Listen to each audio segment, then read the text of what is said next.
friends, it's Gwen. Welcome back to my channel. It's time for another Chevy Stevens reading vlog. You guys know I'm reading one book at a time in publication order and vlogging just one book per video, and it's time to read Always Watching, which is the third book that was published by Chevy Stevens. And interestingly enough, I've previously read this. I am a little bit into it, and I am remembering things, not like what ultimately happens. But guys, when I did my author taste test, when I did the first reading vlog, even when I did the second reading vlog, I literally had no idea that I had previously read this book. I don't remember it at all. But then now as I'm reading it, I'm like, oh, okay. So yeah, surprise, surprise. It's been several years since I've read this book, but I am going to reread it because obviously I have forgotten pretty much everything. It's all kind of reminiscent when I'm reading it. But like I said, I'm only 48 pages in. This one is about our Dr. Nadine, who was the therapist in the first and the second books. The main characters of those stories were telling their story to Nadine, and now this one is following Nadine. She has moved and she is treating a patient that came in. She tried to kill herself, and she's kind of depressed because she lost her baby. And at the end of their first meeting, she mentions this guy Aaron and this place, like this spiritual life or something like this place. And Nadine like knows that place because it's a commune that when she was a young girl, her and her brother and her mom lived there for like 8 months or something like that. So she was wondering if she should take a step back because like she has kind of like a conflict of interest but not really type thing. And it's kind of her focusing on the patient and what's going on, but also just like flashbacks to the time where her mom and her brother were living with Aaron in this commune. And it's very, very interesting. All right, so here it is, Always Watching. And as you can see, I originally read it and rated it 4 stars. And that was in 2017, March 26, 2017. I didn't write a review or anything like that, but I enjoyed it, obviously, and I'm hoping I enjoy it again. So, yeah, we're going to be reading this one, and I will update you with thoughts as I read it and continue. All right, I officially marked it as currently reading, and I'm 14% of the way through.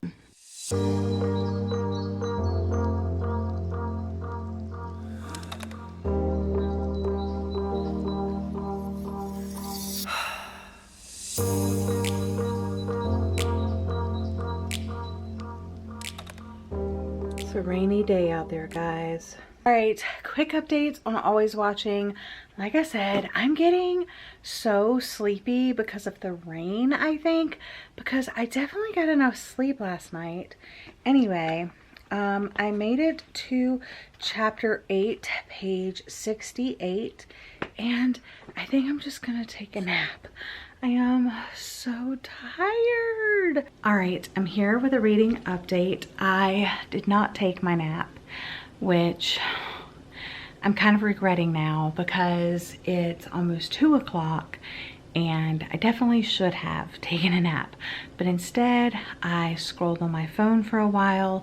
I watched a few episodes of Abbott Elementary, which is so funny, also so relatable when I used to teach. Just like, if you've seen it, you're a teacher, you know, it's hilarious. But it's like a Philadelphia school, and there's this camera crew, like reality show, like following them around and documenting the teachers' lives and things that are going on, and it's hilarious. Anyway, catching up on episodes of that. Daniel ran to the store. I had something. Oh yeah, I had an Italian ice. That was really good. I was hoping it would help with my headache. I also took some Advil. That didn't help. He brought me some potato like fries or whatever, potato wedges, and I'm not really hungry, so yeah, but I did manage to make it to chapter 15, so I am 112 pages into Always Watching now, and there are content warnings for suicide, cults, manipulation, trauma, sexual assault. Can't think of anything else off the top of my head, but there's definitely trigger warnings in here. Like I said, you have Nadine, who has been treating a patient, what's her name again, Heather, and she seems like she's getting better, so they're moving her down in floors, like out of like the maximum security floor to having a little bit more freedom and stuff like that. But tragedy strikes, and yeah, so anyway, we're also finding out more about Nadine's time there and weird things that happened at this commune, and it definitely just has like those cult vibes. And I do remember pretty much this whole book now that I've gotten into it, and it's weird because like I didn't remember that I'd read this, but like as soon as I started the story, I was like, oh yeah, I do remember that story. So, but I am rereading it, and I will count it as a reread, so that's nice. But I want to read this one so I can move on to her other books. But I think if you're looking for like a cult story, it is a little bit, I don't know if it's me because I don't feel good today, but the good news is that I got my happy slippers today.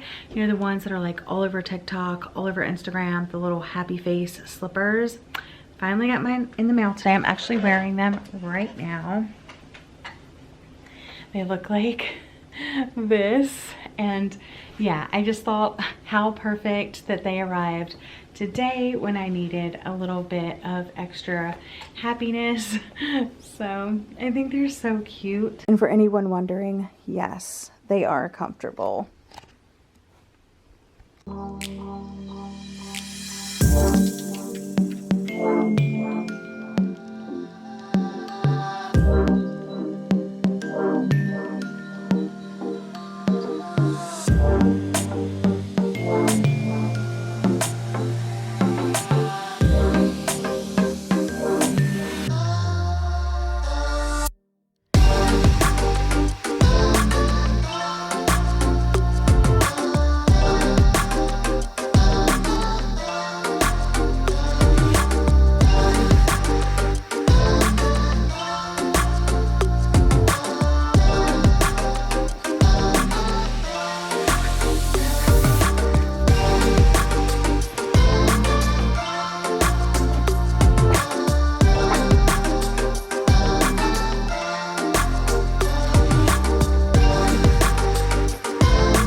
morning, friends.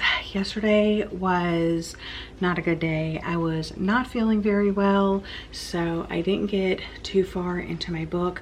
I made it to chapter 15. I finally ended up laying down. I took a really long nap, woke up from that, still wasn't feeling good.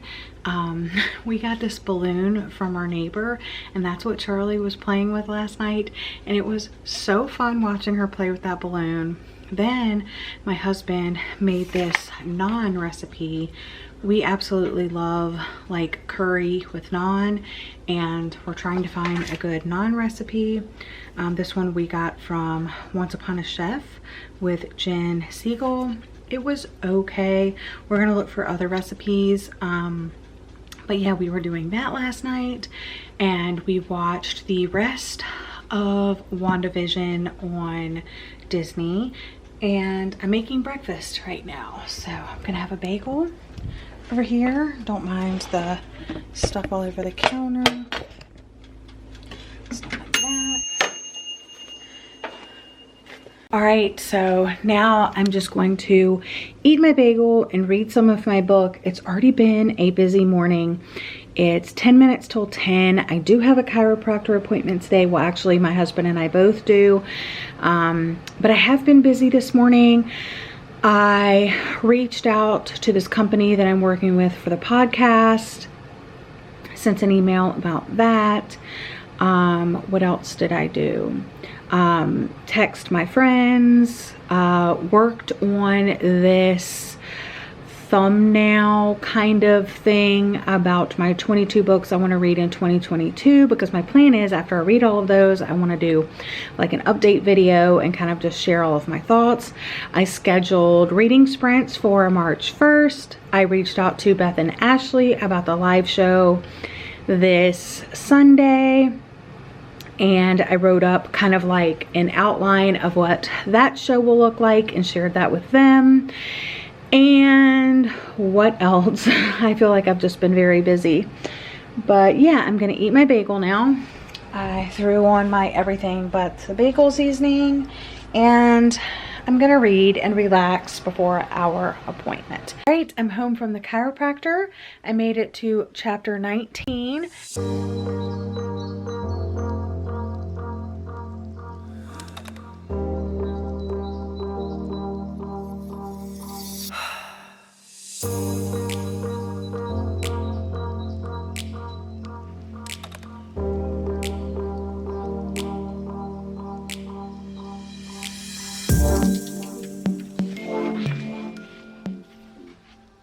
Great news, friends. I finished Always Watching by Chevy Stevens. This is a reread. I previously read this 5 years ago, and I rated it 4 stars then, and this time I'm rating it 3 out of 5 stars.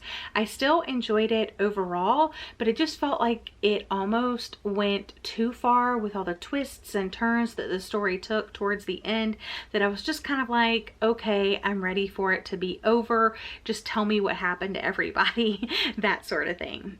So in this one, we're following the psychologist, Dr. Nadine, from the first 2 books that Chevy Stevens wrote, except for this time, she is the main character. She gets this new patient, and the patient says something to her that reminds her of a time that she spent in this commune when she was a young child. From there, I thought it was going to focus more on the parallel between the patient and Nadine, but something happens with the patient and it's much more focused on Nadine and trying to find her daughter and kind of unlock these memories, like why is she claustrophobic, what happened on the commune, why are there like these times where she can't remember anything, what happened to Willow, which is this lady that, or older girl, because I guess Willow was like 17 or something like that. What happened to Willow, and as she slowly starts unlocking, like remembering different pieces, it all starts coming together.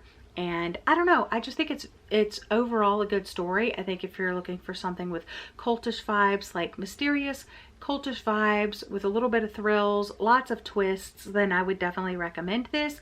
It just did feel slow at times, and then it felt kind of pedal to the metal at the end, reveal after reveal after reveal, and it was just kind of like a lot. But yes, I have 4 more books to read by Chevy Stevens. I plan on continuing on, of course. That was just my experience with a reread. So yeah, that's all I really have to say with keeping it as spoiler free as possible. There are lots of trigger warnings going in. I did like the representation of her being claustrophobic, and I did like reading from a psychiatrist's like point of view for a story, because when she would get herself into these like claustrophobic situations, how she would talk to herself to like calm herself down and stuff like that. That was very interesting to read about. And then of course I like a good cult story. So there was lots of cult stuff in here. Like other books like kind of touch on little things. This one goes in depth, and that is one thing that I really liked about it. So if you're looking for a cult book, highly recommend Always Watching. Yeah, okay, that's all for this video. Thank you for watching. I hope you're having a lovely day or night, and I'll see you guys again in another video very soon. Bye guys.